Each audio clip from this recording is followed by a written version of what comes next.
Now you need to find the exact value of each trigonometric function. So cosine of theta, and notice the theta from here to here says 2 pi thirds. But remember, when we're working with angles, we're always talking about the reference angle.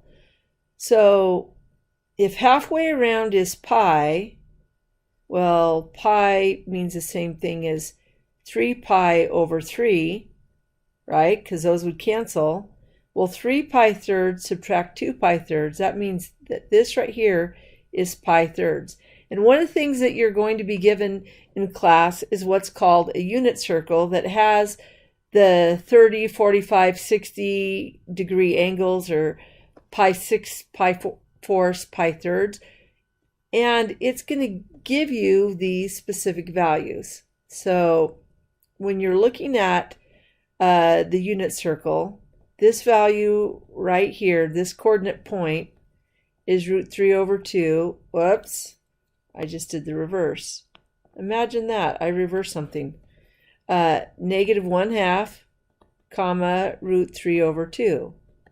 Well, if this is the x and the y value, that means this right here is the x. This height right here is the y value. And on a unit circle, think about unit, 1 unit, the hypotenuse, or the radius of the circle, is always 1. So now we have cosine of 2 pi thirds, when really we're using this as a reference angle, but what we're still giving you is 2 pi thirds. That probably sounds a little bit confusing. We're talking about the reference angle when we find the points, but we're still addressing the cosine of this angle that they give us. Well, if we're talking about cosine, well, look at what we have. Here's the theta, this side's the adjacent, this side is the hypotenuse, so the adjacent over the hypotenuse. And if we simplify that, we just get negative 1/2. And if you type cosine 2 pi thirds into your calculator, you'll get negative 0.5.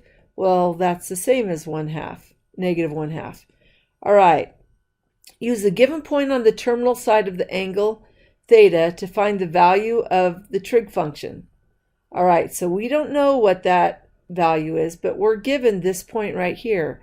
So that means if we draw this, and here's the reference angle, the height is, well, at this point right here, from here to here, we went down 5, so negative 5, and we went from here to here, we went left 5, so negative 5.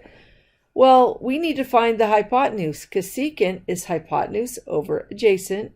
So this leg squared plus this leg squared, so negative 5 squared plus negative 5 squared.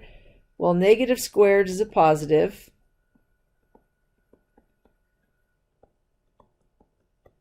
All right, so 25 plus 25 is 50.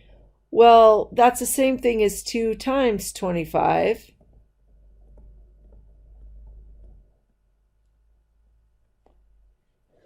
So when we take the square root of both sides, that will give us the hypotenuse length. Well, when we simplify this, the square root of 25 is 5. We end up with 5 root 2. So this right here is 5 root 2. So when we find the secant of the theta, we end up with 5 root 2 over negative 5.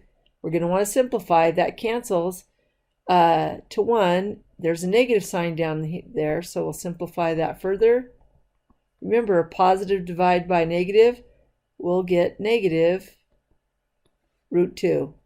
Just like that. All right, so now we're going to find the exact values of the additional 5 trigonometric ratios not given. So there's a little bit of a step here.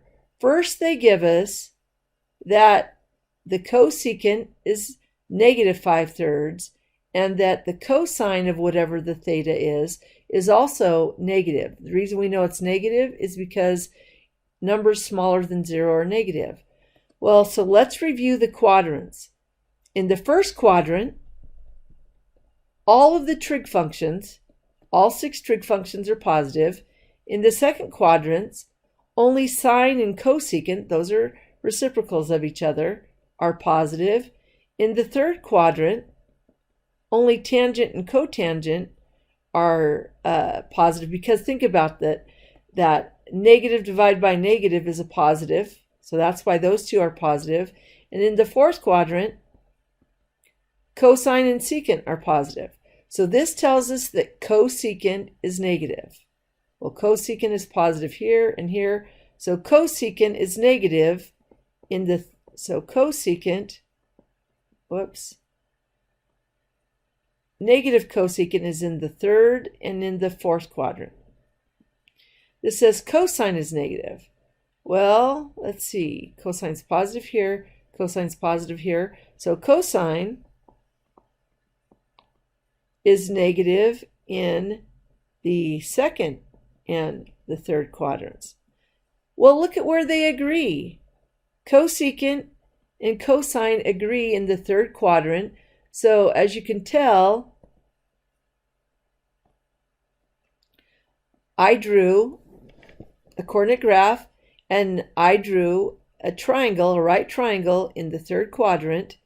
And then this tells us cosecant is negative 5/3. Well, remember, cosecant of theta is hypotenuse over opposite. So we know that this is the hypotenuse and this is the opposite. Well, this is just, we know that this is going to be -4 because of the special Pythagorean triple. -4 squared is 16 plus -3 squared is 9 is equal to 5 squared, which is 25. 16 plus 9 is 25. All right, so you probably worked on that one around 6th or 7th grade. All right, so if cosecant is hypotenuse, oh, and they gave us that. So now we need just to find all of the other trig functions. Well, sine is just a reciprocal. So sine of theta is a reciprocal, so that means it's -3/5. All right, so cosine is, well, cosine is adjacent over hypotenuse, so -4/5. And remember, secant is its reciprocal, so -5/4. And then tangent and cotangent are positive.